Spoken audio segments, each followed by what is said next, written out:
Hello. In this class, we will learn about some of the basic ideas of thermal properties of matter. See, as far as the competitive exams are concerned, the idea of heat and temperature becomes important. So we know that heat is a form of energy that flows between two bodies by virtue of their temperature difference. So, if there are two bodies, say A and B, at two different temperatures, 30 degrees Celsius and 40 degrees Celsius, and if these two bodies are connected by means of a heat conducting rod, then heat flows between these two bodies because they are at different temperatures. By looking at the temperatures of the two bodies, you can always decide the direction in which heat flows. See, the heat always flows from body at higher temperature to a body at lower temperature. Since body B is at higher temperature and body A is at lower temperature, heat here flows from body B to body A. These basic ideas are known to us, and so we can conclude temperature is the physical quantity. Temperature is the physical quantity that gives the direction of flow of heat. Temperature is physical quantity that gives direction of flow of heat. This must be remembered. Okay. With this idea, we'll study about temperature scales. See, we know thermometer is the device used to measure temperature, and we have different scales of temperatures. Celsius scale, Fahrenheit scale, Kelvin scale, and then Romer scale. Every thermometer will have 2 points on it. One is called the lower fixed point and the other is called as the upper fixed point. Suppose if this is a thermometer, the thermometer will generally have 2 points. One is the lower fixed point and another is upper fixed point. Lower fixed point generally represents freezing point of water. Lower fixed point will always represent freezing point of water, and upper fixed point will be generally the boiling point of water. On Celsius scale, the lower fixed point is 0 degrees Celsius and upper fixed point is chosen as 100 degrees Celsius. So on Celsius scale, water is supposed to be freezing at 0 degrees Celsius and water boils at 100 degrees Celsius. The number of divisions on Celsius scale will be 100. Upper fixed point minus lower fixed point multiply will get the number of divisions. Fahrenheit scale like lower fixed point is 32 degree Fahrenheit and the upper fixed point is 212 degree Fahrenheit. The number of divisions here will be 180, subtract multiply. Kelvin scale like lower fixed point is 373.15 Kelvin and upper fixed point is 373.15 Kelvin. Subtract multiply, the number of divisions will be equal to 100. On the Romer scale, it will be 0 degree Romer and the upper fixed point will be 80 degree Romer, and the number of divisions here will be equal to 80. So this is the temperature scale. You can easily convert from one temperature scale to another temperature scale using the relation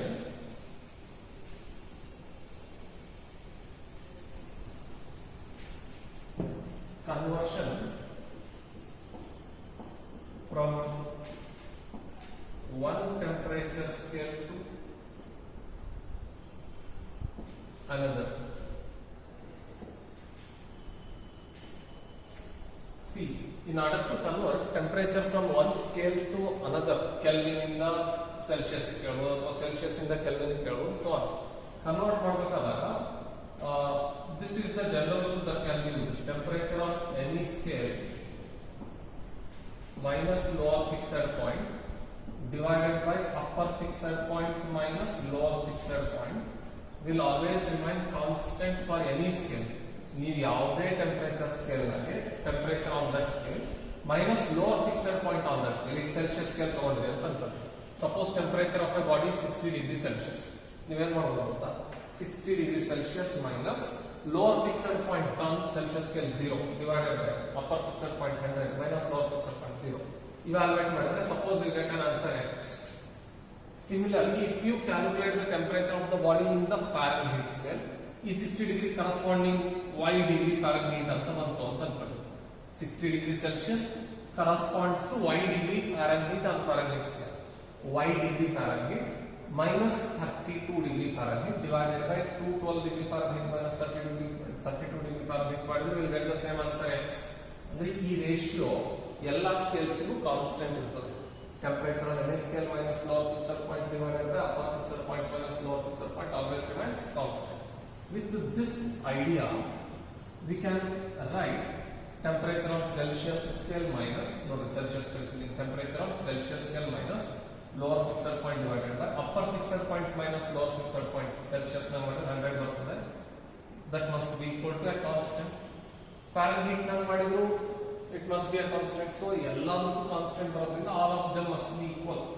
So f minus 32 divided by 180 that is equals to k minus 273.15 divided by 100 that is equals to r minus 0 divided by 80. So using this formula you can convert between any two temperature scales. ಯಾವ್ದಾದ್ರು temperature scales ಮಧ್ಯೆ conversion ಮಾಡಬಹುದು. Celsius ಇಂದ ಫಾರೆನ್ಹೀಟ್ ಕೇಳಿದ್ರೆ ಇವೆರಡು choose ಮಾಡಿ, ಫಾರೆನ್ಹೀಟ್ kelvin ಕೇಳಿದ್ರೆ ಇವೆರಡು choose ಮಾಡಿ, ಕೆಲ್ವಿನ್ ರೂಮರ್ ಕೇಳಿದ್ರೆ ಇದೆರಡು, ಸೆಲ್ಸಿಯಸ್ ಕೆಲ್ವಿನ್ ಕೇಳಿದ್ರೆ ಇದೆರಡು, and so on. This can be the formula that is to be remembered in order to convert from one temperature scale to another temperature scale. With this idea of So with this formula, we'll try to understand that the graph between different temperature scales. We'll plot a graph between Celsius temperature scale and the Fahrenheit temperature scale. See, 0 degree Celsius on the Celsius scale must be corresponding to 32 degree Fahrenheit. Celsius scale 0 degree Celsius goes right? Fahrenheit temperature scale, it will be showing 32 degree Fahrenheit. Similarly, if the Celsius scale is showing 100 degree Celsius, Fahrenheit scale will be showing 212 degree Fahrenheit. So, if we plot a graph between them, we will get a straight line with some slope of 32 degree Fahrenheit. So, this is the straight line with some slope. Okay. We can use this formula for straight line. Y is equals to mx plus c. This is the equation of straight line. Y axis ಮೇಲೆ ಏನಾಗ್ತದೆ Fahrenheit. That is equals to m is the slope. Slope ಎಷ್ಟು ಬರ್ತದೆ ಇದಕ್ಕೆ? ಈ ಕರ್ವಿಗೆ slope calculate ಮಾಡೋದಲ್ಲ, we can calculate the slope of this curve. ಇದು theta. ಇದೆಷ್ಟಿರ್ತದೆ? Opposite. ಇದು this will be 212 minus 32 180. ಇದೆಷ್ಟು? 100. See, slope is opposite by adjacent. Opposite is 180 divided by adjacent is 100 into x variable. X axis ನಲ್ಲಿ ಏನಂದ್ರೆ degree Celsius plus what is the intercept? C is intercept. Intercept is 32. So from this we can write. ನೋಡಿ ನಮಗೆ ಮತ್ತೆ ಈ formula ಬರ್ತದೆ. We can write f minus 32 divided by 180 is equals to c by 100. See, we got the relationship between Celsius and Fahrenheit scale. F minus 32 by 180 is equals to c minus 0 divided by 100. Other one. Can just plot the graph between them. Bare temperature scales to graph haki and just make use of this equation. Y is equals to mx plus c. Y andre y axis ಮೇಲೆ ಏನು parameter ಇದೆ ಅದನ್ನ ಹಾಕಬೇಕು. x ಅಂದ್ರೆ x axis ಮೇಲೆ ಏನು parameter ತಗೊಂಡ್ರೆ ಅದನ್ನ ಹಾಕಬೇಕು. ಸ್ಲೋಪ್ ಕ್ಯಾಲ್ಕುಲೇಟ್ ಮಾಡಬೇಕು. Opposite by adjacent. ಈ ಲೈನ್ ಇದೆ ಸ್ಲೋಪ್. ಈ ಲೈನ್ ಇದೆ slope calculate. So this is regarding the graph that can be drawn between different temperatures. With this idea, we will try to understand what is meant by a faulty thermometer and we'll try to understand how to obtain correct reading or how to calculate correct reading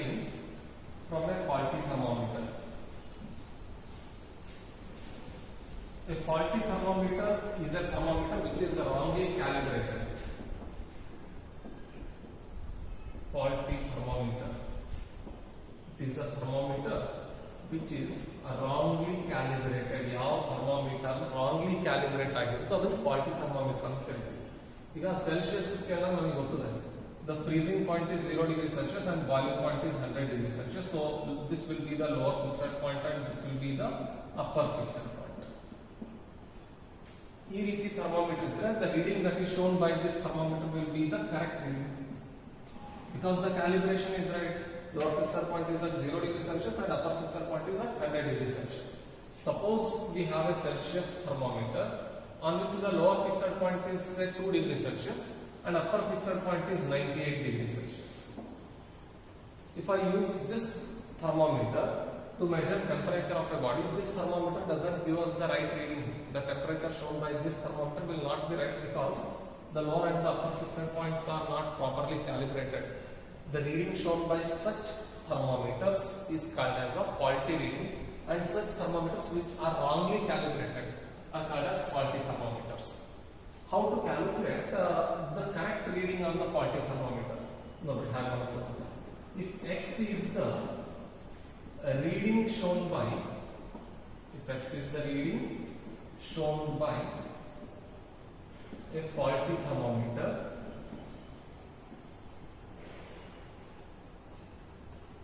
having L and U as its lower and upper fixed points.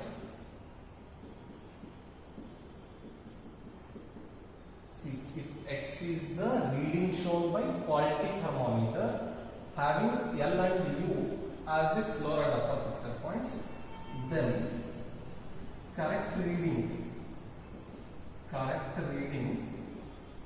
on Celsius scale. Celsius scale correct reading hang ಮಾಡಬಹುದು. Correct reading on Celsius scale is X minus L divided by U minus L. X another false reading. Suppose this thermometer is showing reading X. X is a false reading.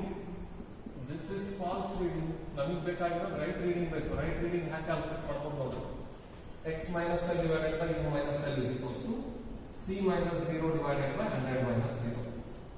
C ಏನು ಬಂದಿರ್ತಲ್ಲ, that will be the right reading. ಇದು ನಮಗೆ true reading. This will give us the true reading. And X is the false reading. L is lower fixed point on the faulty thermometer. U is upper fixed point on the faulty thermometer. X is reading shown by faulty thermometer.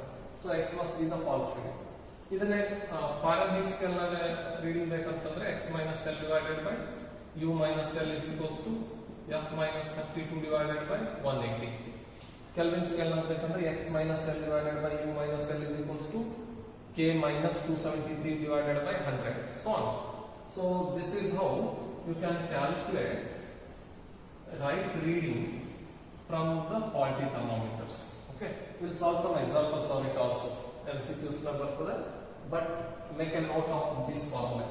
How to calculate the correct reading on a faulty thermometer. Faulty thermometer ಕೊಟ್ಟಾಗ ಅದರಿಂದ ಹೇಗೆ correct reading ಮಾಡಬೇಕು ಗೊತ್ತಿರಬೇಕು. This is all regarding faulty thermometer. After all understanding what is meant by a faulty thermometer, we will try to understand thermal expansion. See, we know that objects expand upon heating. Expansion of objects upon heating is called as thermal expansion. We know there are three types of expansions: linear expansion, area expansion, and then volume expansion. We will learn about linear expansion. See, linear expansion is increasing length of a rod upon heating. Increase in length of a rod upon heating. ಒಂದು rod ನ heat ಮಾಡಿದಾಗ ಅದರ length increase ಆಗ್ತದೆ, ಅದನ್ನ linear expansion ಅಂತ ಕರಿತೀವಿ. Suppose this is A rod of length L. We'll take it as L1. L1 is the original length of the rod. This is the length of the rod before heating. We call this length as the original length. Let L1 be the original length of the rod. let it be at temperature of 0 degrees Celsius or T1 degrees Celsius. Let the temperature of this rod be T1 degrees Celsius.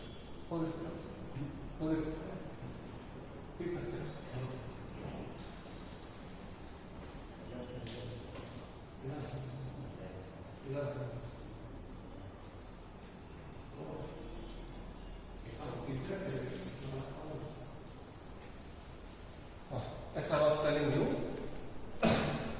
we have a rod of length L1 which is at temperature T1 degrees Celsius. Let us increase the temperature of this rod from T1 degrees Celsius to T2 degrees Celsius.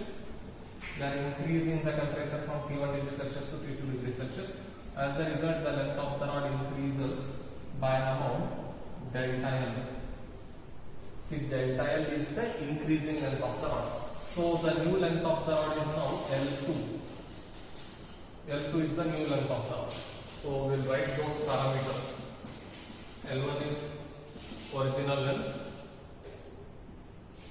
Delta L is increase in length. These are with respect to rod. And the L2 is new length of the rod. And we know what is the change in temperature. Just temperature change initially it was at T1 degrees Celsius and it is heated to T2 degrees Celsius.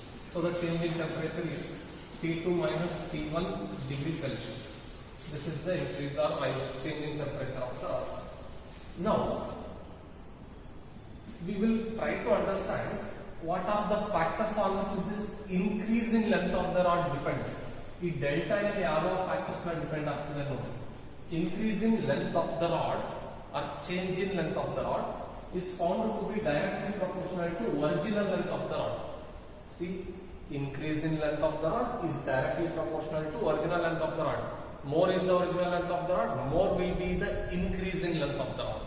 Less is the original length of the rod, less will be the increase in length of the rod. So delta L is directly proportional to L1. Also delta L is directly proportional to rise in temperature. ನೋಡ್ರಿ, ನಮ್ಮ ಹತ್ರ ಒಂದು rod ಅದೇ, ಇದರದ್ದು temperature ನಾನು 2 degree Celsius ಜಾಸ್ತಿ ಮಾಡಿದ್ರೆ, if I increase or change its temperature through 2 degree Celsius, the increase in length will be 1 centimeter. We'll suppose the increase in length is 1 centimeter.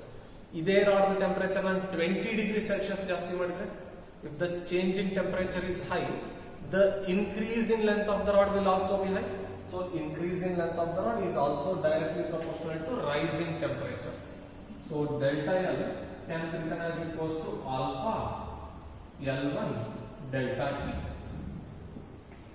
This is the formula for change in length of the rod. Delta L is equals to proportionality constant na alpha anta bardivi L1 delta T. Here alpha is called coefficient of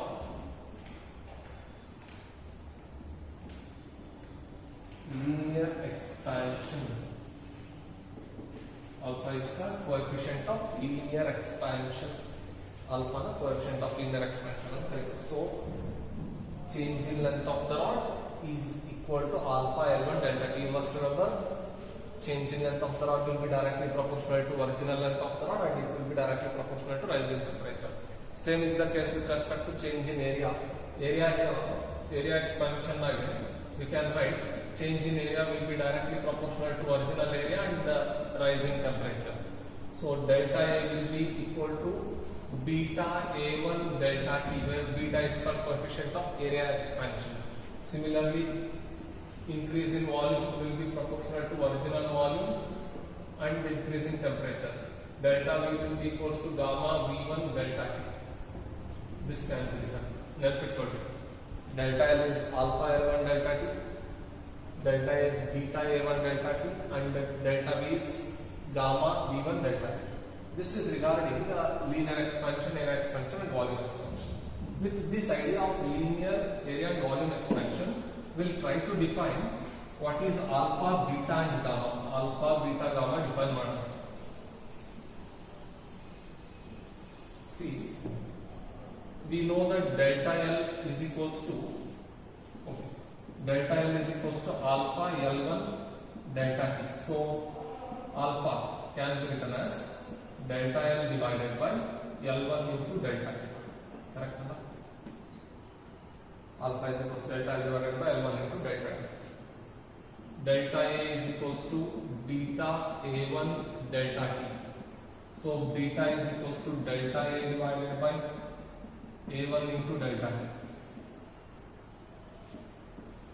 This is coefficient of linear expansion, coefficient of area expansion, and delta V is equals to gamma V1 delta T.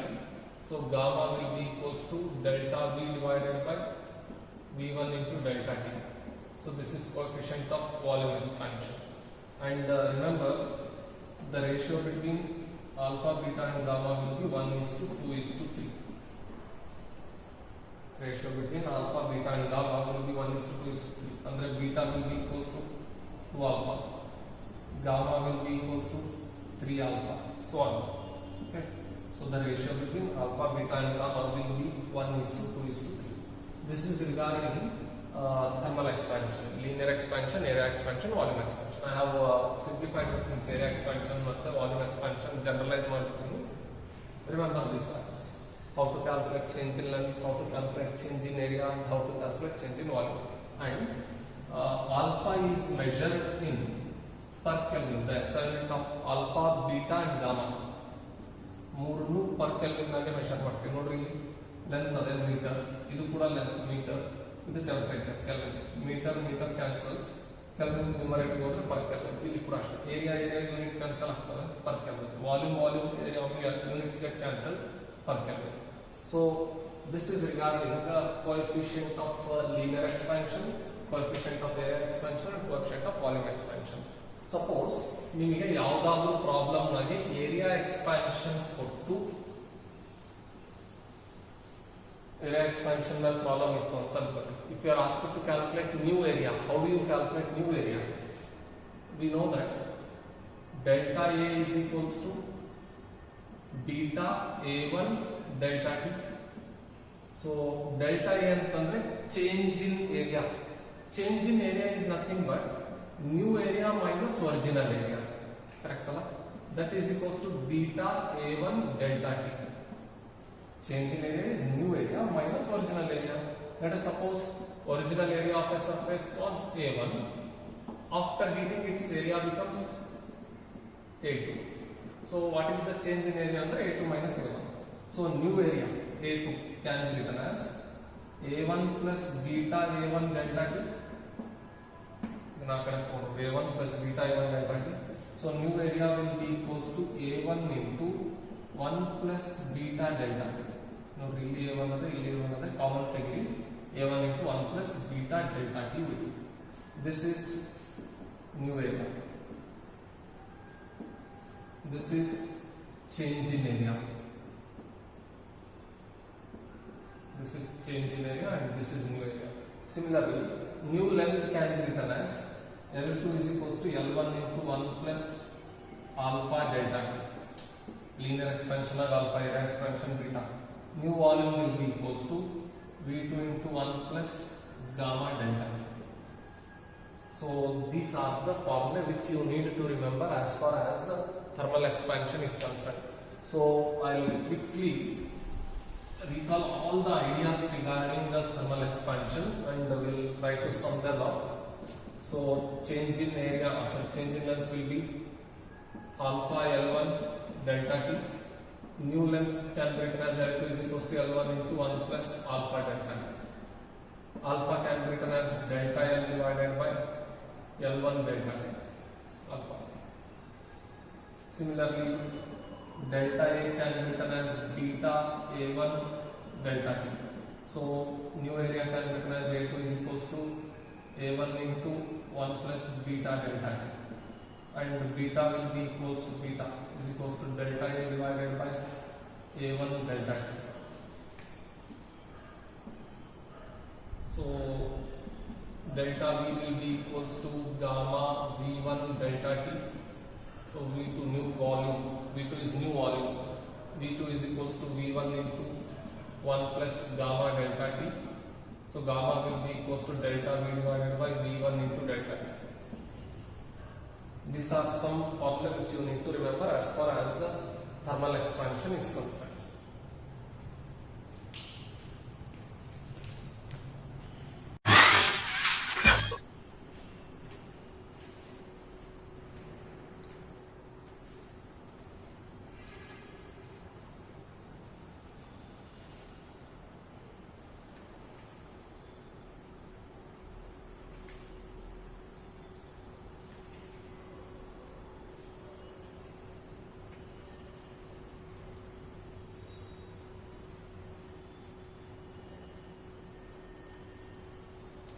So with this idea of linear expansion, area expansion and volume expansion, we will try to understand what will be the increase in length of a composite rod. See, a composite rod is a rod which is made up of two different materials. Suppose this is a rod of material, say steel,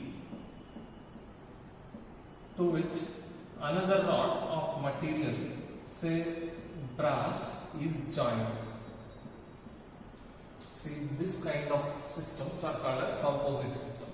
We have a composite rod of steel and brass. Let us suppose the length of the steel rod is L1, original length of steel rod is L1 and that of brass rod is L2. Let the system be initially at T1 degree Celsius. Let alpha 1 be the coefficient of linear expansion of steel and alpha 2 be the coefficient of linear expansion of brass. See, for different materials, the coefficient of linear expansion, area expansion, volume expansion will be different. Let alpha 1 be the coefficient of linear expansion of steel and alpha 2 be the coefficient of linear expansion for brass. Now, when the temperature of this system is raised from T1 degree Celsius to T2 degree Celsius, let delta L1 be the increase in length of steel rod and delta L2 be the increase in length of brass rod. See, both the rods undergo expansion. Let steel rod expand by an amount delta L1 and let the brass rod expand by an amount delta L2. As a result, the total length of the system also changes. The original length of the system was the original length of the system was original length of the system or original length of the composite rod was L1 plus L2. This was the original length. Increase in length of steel. Increase in length of steel is delta L1. Increase in length of brass is delta L2. What is the increase in length of composite system? Increase in length of composite rod. Increase in length of composite rod. Complete the system, the increase in length ಇದು delta L1 increase ಆಗಿದೆ, ಇದು delta L2 increase ಆಗಿದೆ. ಹಾಗಾದ್ರೆ the total increase in the composite rod be delta L. We know delta L must be equal to delta L1 plus delta L2. And let the new length of the rod be equal to L, capital L. Okay. New length of the rod be capital L. See, the original length was L1 plus L2. Increase in length of first rod is L1. Increase in length of second rod is delta L2. The increase in the composite system is delta L, and new length of the rod B L is the new length of the rod, and of course change in temperature will be T2 minus T1. Now we can write change in length of the composite rod.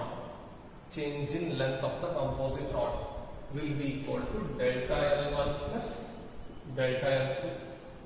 This will be the increase in the composite system, increase in length of the composite system. Either delta L1 or delta L2. So total system delta L1 plus delta L2. We know delta L is equals to alpha L delta T. Delta L is alpha L delta T. See, alpha is coefficient of linear expansion of this system.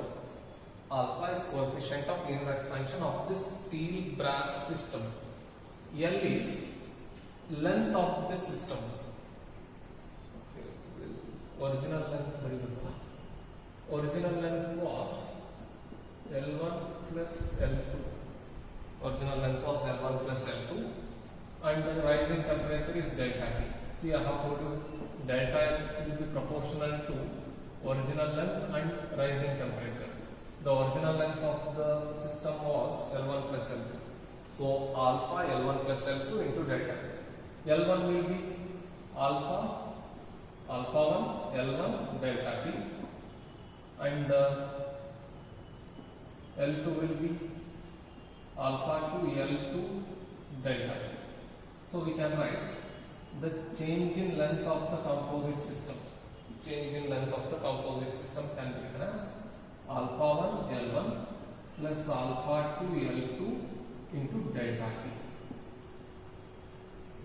So this will be the change in length or increase in length of the composite system. Increase in length of the composite system will be alpha 1 L1 plus alpha 2 L2 into rising temperature. From this you can even calculate what is the effective coefficient of linear expansion of the system. This system coefficient of linear expansion is steel alpha 1, brass alpha 2. What is the coefficient of linear expansion of the system? That can even be calculated. Alpha. I can write alpha is equals to alpha 1 L1 plus alpha 2 L2 into delta T divided by L1 plus L2 into delta T. Delta T get cancelled out. So alpha will be equals to alpha 1 L1 plus alpha 2 L2 divided by L1 plus L2. This is the effective coefficient of linear expansion. Effective coefficient of linear expansion of the system. Right? So effective coefficient of linear expansion of systems ಕೇಳಿದಾಗ first order coefficient of linear expansion ಏನಂತ ನೋಡ್ಕೊಳ್ಳಿ, second order ಏನಂತ ನೋಡ್ಕೊಳ್ಳಿ.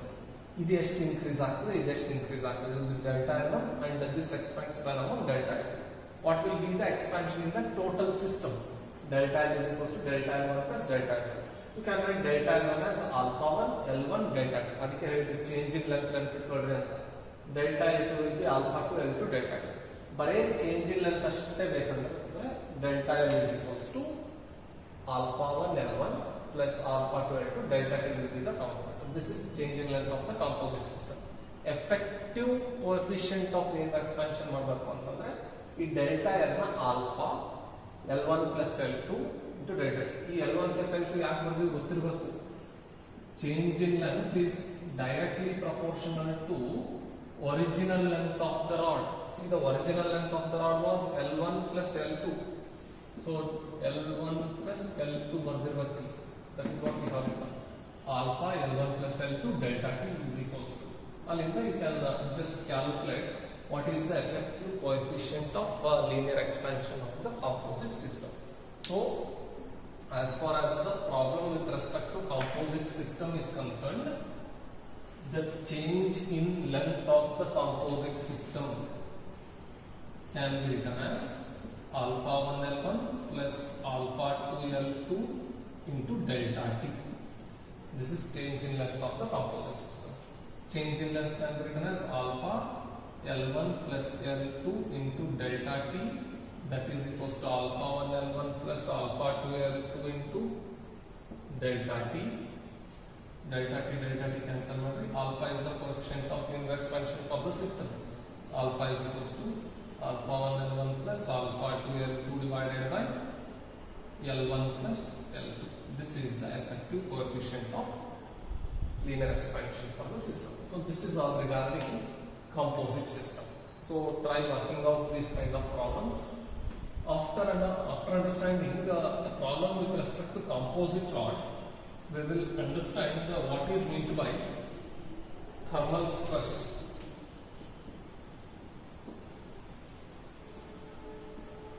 Thermal stress. See, thermal stress antandre it is the restoring force developed in a rod when it is fixed between two rigid supports and then heated. Suppose these are the two rigid supports between which we have fixed a metal rod, and if I start heating it, this metal rod tries to expand, but these two rigid supports do not allow this rod to expand. Anta time nage ee rod ಒಳಗೆ restoring force develop ಆಗ್ತದೆ. The restoring force develop per unit area when this rod is being prevented from expanding, ಈ rod expand ಆಗೋದನ್ನ prevent ಮಾಡಿದಾಗ ಈ rod ಒಳಗಿನ restoring force develop ಆಗ್ತದಲ್ಲ, that restoring force per unit area developed in the rod when prevented from expanding is called as thermal stress. So we'll try to calculate thermal stress. Notice this rod will have definite value of Young's modulus. Metal rod ಆಗಿರೋದ್ರಿಂದ will have definite value of Young's modulus. We'll define Young's modulus as stress by strain, longitudinal stress by longitudinal strain. ಈ ಕೇಸ್ನಲ್ಲಿ thermal stress by strain ಅಂತ define ಮಾಡ್ತೀವಿ. Young's modulus is thermal stress by strain. So thermal stress will be Young's modulus into strain. Young's modulus into strain. Strain will be of course longitudinal strain. ಯಾವ object length ಇರ್ತೋ ಅದರೊಳಗೆ ಯಾವಾಗ longitudinal strain ಬಂದಿರ್ತದೆ. So thermal stress can be written as y into strain is change in length to original length. Strain is change in length to original length. So thermal stress can be written as Young's modulus into C. I write delta L by L as alpha delta T. Delta L by L is alpha delta T. You know that change in length is proportional to original length and rise in temperature. Change in length is directly proportional to original length and change in temperature. Proportionality constant will be alpha. So delta L is equals to alpha L delta T. So what will be delta L by L then? Delta L by L must be equals to alpha delta T. Delta L by L will be equals to alpha delta T. So delta L by L is written as alpha delta T. This is the formula for thermal stress. So thermal stress can be written as y alpha delta T. You can also use delta L by L is equals to alpha delta T. See, delta L by L is known as fractional change in length of the rod. ನಿಮಗೆ alpha ಕೊಟ್ಟು delta T ಕೊಟ್ಟು fractional change in length of the rod calculate ಮಾಡಿದ್ರೆ ಅಂತಂದ್ರೆ you can use this formula delta L by L is equals to alpha delta T. This is the expression for fractional change in length of the rod.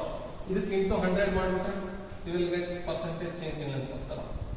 Into 100 ಮಾಡಿದ್ರೆ you will get percentage change in length of the rod. Similarly, delta A by A is equals to beta delta T, fractional change in area of surface. Delta B by B is equals to gamma delta T, fractional change in volume. Right? So that can be done. So as far as thermal stress is concerned, thermal stress is given by y, Young's modulus of the rod, that will be given to you. Alpha, coefficient of linear expansion. Delta T is rise in temperature. This is the formula for thermal stress.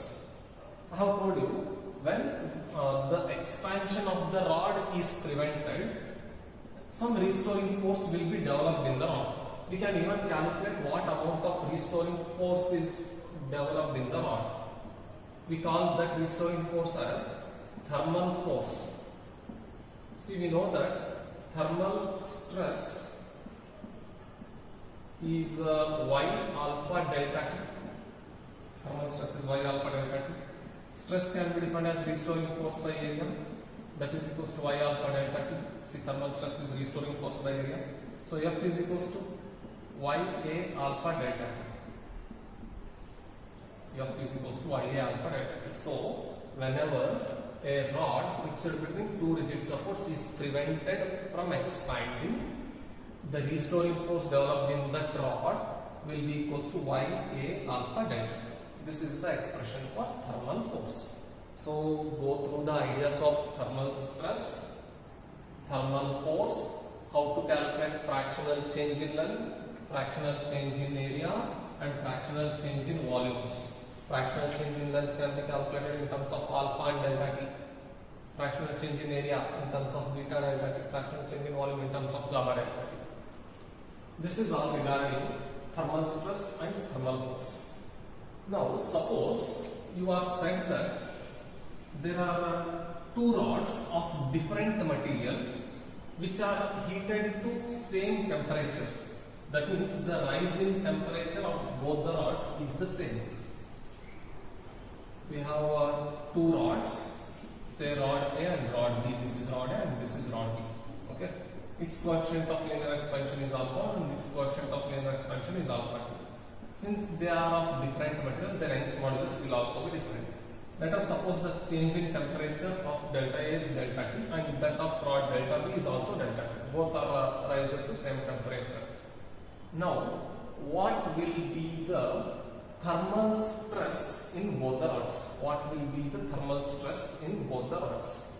Since both the rods are heated to same temperature, we know that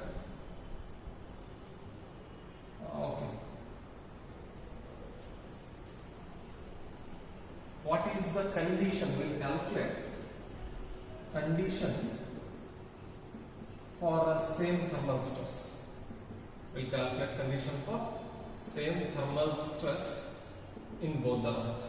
We have two rods A and B having a different coefficient of linear expansion and different Young's modulus. They both are rising to same temperature. We will calculate the condition for same thermal stress in both the bodies. For both the rods to have same thermal stress, what is the condition required? So thermal stress in rod 1 should be equal to thermal stress in rod 2. We are calculating the condition